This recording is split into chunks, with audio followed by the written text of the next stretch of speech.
When you start to get lots of tabs in your spreadsheet, navigating can be a little bit tricky, and a dynamically updating contents page can be a nice little feature. So for example, if I click on Dashboard, it takes me to the Dashboard sheet. I've got a Home button. I can click on Workings. I've got a Home button. But the nice thing here, check this out. If I copy this sheet, and let's just call this New, and we'll call this one New Sheet, for example. Go back here, New is there, and I can click on it, and it jumps to it. And I can keep repeating that. It automatically updates itself, no macros, purely dynamic arrays and a few little tricks. All right, I'm going to show you how I build it. Let's go.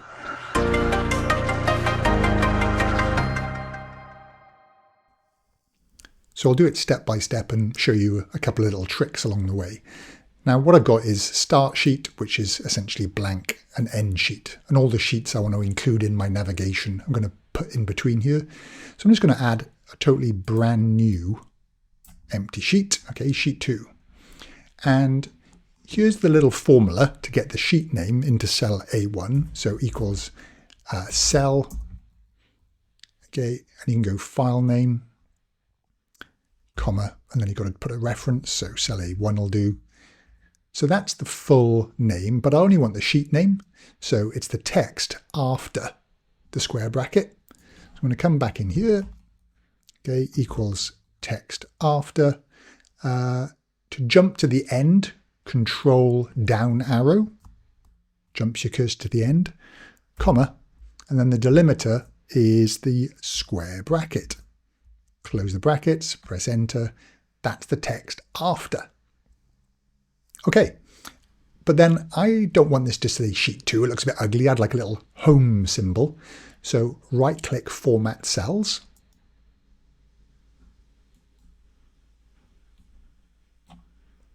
Custom. And then in here, you could say 3 semicolons. And then that's basically positives, negatives, zeros.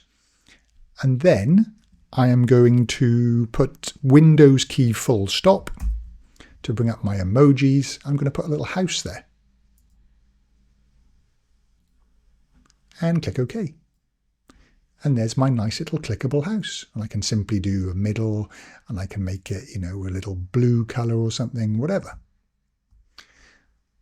Once you've set something like that up, you could also go to Cell Styles, okay, and create a custom style just by simply going down to New Cell Style.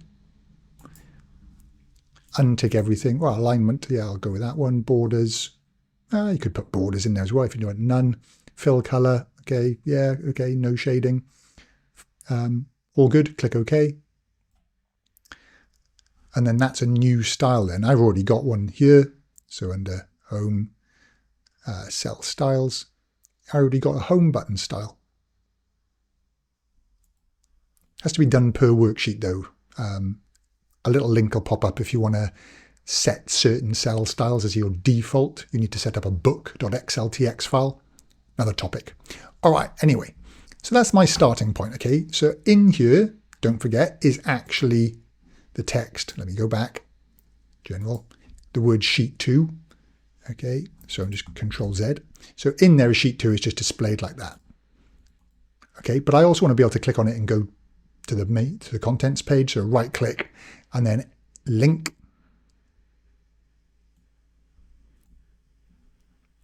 Place in this workbook contents page, cell A1, for example. So when I click on this now, it jumps me to cell A1 of the contents page. Okay, so far so good. Right. Then a little bit of the trick here. Equals. Click on Start. Click on cell A1. Hold Shift. Click on End. And that gives you like a two-dimensional, two-dimensional reference. Through the books, three-dimensional maybe. Press Enter. But you get a ref error because a cell doesn't know what to do with that. It can't display it. However, here's the magic trick. Okay, go in here and wrap it in a TOCOL. Okay, I guess I should have said at the start, this technique, like TOCOL. This is only going to work with newer versions of Excel that have got the TOCOL function, dynamic array Excel. There we go. We now get a list of our sheets that will dynamically update as long as we include new sheets within these two. So there's sheet 2. If I control and drag, there's sheet 2. I'll call this sheet 3. Okay, go back to my contents page. There's sheet 3. Get the idea? Okay, I don't need start and end. So double click, a couple of little spaces. So I'm going to drop the first row. So drop, round bracket, control down to jump to the end, comma, 1 to drop the first. Oh, by the way, lovely little tip. I can't remember who I saw this. Somebody showed me. I've really forgotten who it is. But the last bracket is always black. So check it out. See, this bracket is red. The last bracket is always black. If I try and put another one on there, you know, it might be too many black. You should have one black bracket at the end. So that's dropped it. Okay. And then I want to do another drop. Control down, comma, -1 to drop the last row. So minuses start from the bottom, pluses start from the top when you're using drop. Beautiful. Okay. And essentially that's all I did in here. This formula that I pre-built, same formula. Okay. All right. Now, unfortunately, you can't make a hyperlink dynamic. At least I haven't found a simple way of doing it. So I tend to just hide this column, but I'm going to reference it. So equals hyperlink. Now, when you're referencing an internal page, you've got to put the hash symbol. Okay. And then I want to add the name. But it's not quite as simple as that because I want to reference the sheet. So take a step back a second. If I go equals and click on dashboard A1, the formula is dashboard exclamation mark A1. But if I rename this to dash space board, okay, sorry, come back over here. The formula is now little quote, okay, little quote exclamation mark A1. So to make this really future-proof, you've got to include these annoying little quotations, single quotes. All right. So what I'll do to keep it easy, I'll just copy that, Control C, okay, but not the equals sign. Okay, equals hyperlink. Okay, I'm going to go hash, paste that little thing and go hash. Oh, sorry, double quotes. All right, and now I just need to replace the word dashboard. So there we put the double quotes. Remember, after that little single quote. Oops, sorry, come back in here. Okay, so double quotes.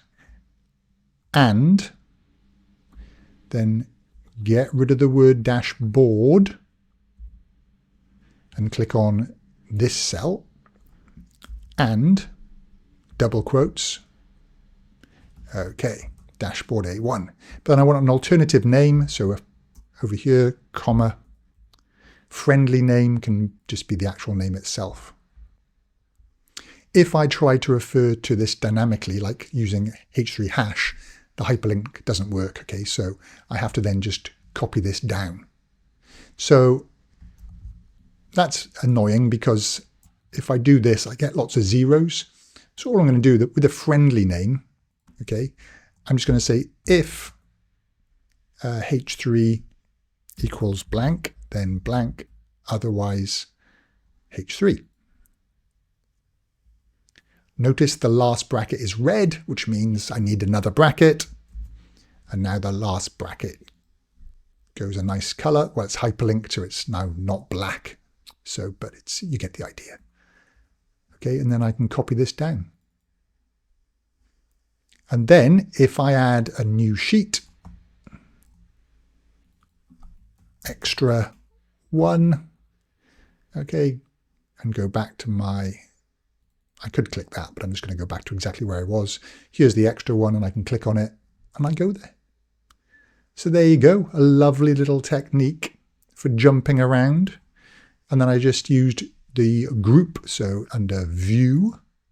I'm not a big fan of hiding columns. Okay, so headings. So what I would do is, the column I want to hide, I would highlight it, go Data, Outline, and click Group. And then you've got a nice collapsible button showing you that there's a column hidden that it's really easy to unhide. So there you go. This doesn't work in Excel Online. So I just want to mention that. But for desktop files, works beautifully. All right, hope you find that useful. Let me know what you think, and I'll catch you in the next video.